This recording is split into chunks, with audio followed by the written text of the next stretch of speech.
Bonjour chers amis, nous revenons pour de petits rappels. Aujourd'hui, nous allons essayer de dire un mot, quelques petits mots sur le cancer du col de l'utérus. Moi, c'est Dr Bangam de Boama-Joseph. Je suis gynécologue obstétricien et médecin directeur de HI Hospital. Nous avons le devoir d'informer la population et les étudiants et les jeunes médecins sur le cancer du col de l'utérus.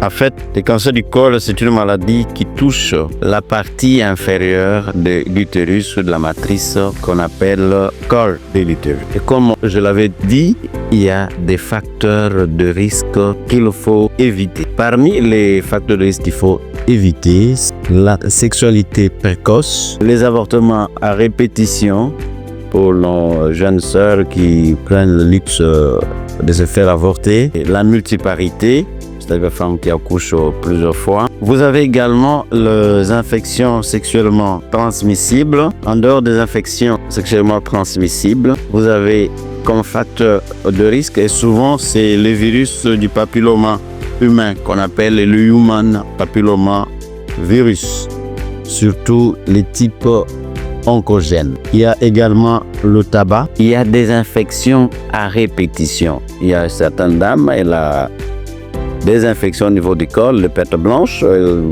va elle-même à la pharmacie, elle achète des médicaments. Quelques jours après, elle est guérie. Quelques mois, ça revient. Elle a déjà des petites infections au niveau du col. Plus tard, qui vont évoluer ce qu'on appelle les dysplasies cervicales. Et si elle ne prend pas le temps d'aller à l'hôpital, elle va finir par développer le cancer du col de l'utérus. Parmi les facteurs de risque, et ça j'insiste, il y a les femmes ou les filles qui utilisent le produit indigène pour mettre dans leur appareil génital. Ces produits sont nocifs pour le col de l'utérus et plus tard, vous allez finir par développer des cancers du col. Quels sont les signes qui vous annoncent que vous êtes en train de vouloir faire le cancer du col, vous êtes déjà en train de faire le cancer du col de l'utérus? Un, c'est la présence de pertes blanches, que nous appelons des lécorrhées, des mauvaises odeurs, à répétition. Deux, c'est l'hémorragie génitale des contacts, c'est-à-dire vous allez faire le bain intime, quand votre doigt touche le col, vous commencez à saigner. Vous saignez lors de rapports sexuels ou lorsque vous faites de grands besoins. Donc, l'hémorragie génitale des contacts, des pertes blanches à répétition qu'on appelle des lécorrhées, des mauvaises odeurs, doivent vous pousser rapidement à aller consulter votre médecin, votre gynéco. Il n'y a pas que ça, il y a de douleurs pelviennes inexpliquées ou des douleurs lors de rapports sexuels. Nous n'avons pas oublié de citer le tabac comme facteur favorisant le cancer du col de l'utérus. Qu'est-ce qu'il faut faire pour éviter le cancer du col de l'utérus? 1. Éviter la sexualité précoce. 2.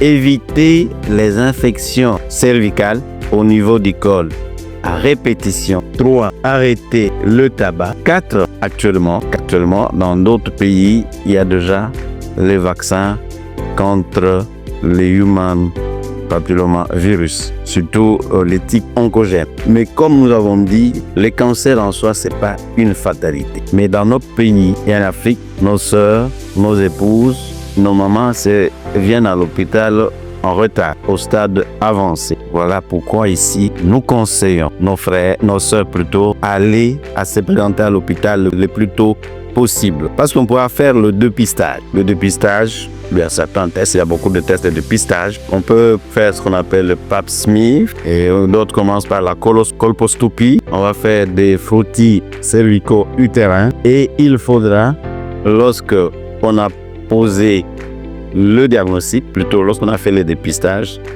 c'est confier à un médecin, à un gynéco pour être suivi, pour éviter de développer le cancer du col de l'utérus, ou si on a le cancer du col de l'utérus, que la prise en charge se fasse à temps. Parce que comme je l'avais dit, ici chez nous, le cancer du col de l'utérus occupe la première position des cancers gynécologiques et ça tue, surtout quand on arrive à l'état. Il vient après le cancer du sein ou vice-versa. Je vous remercie.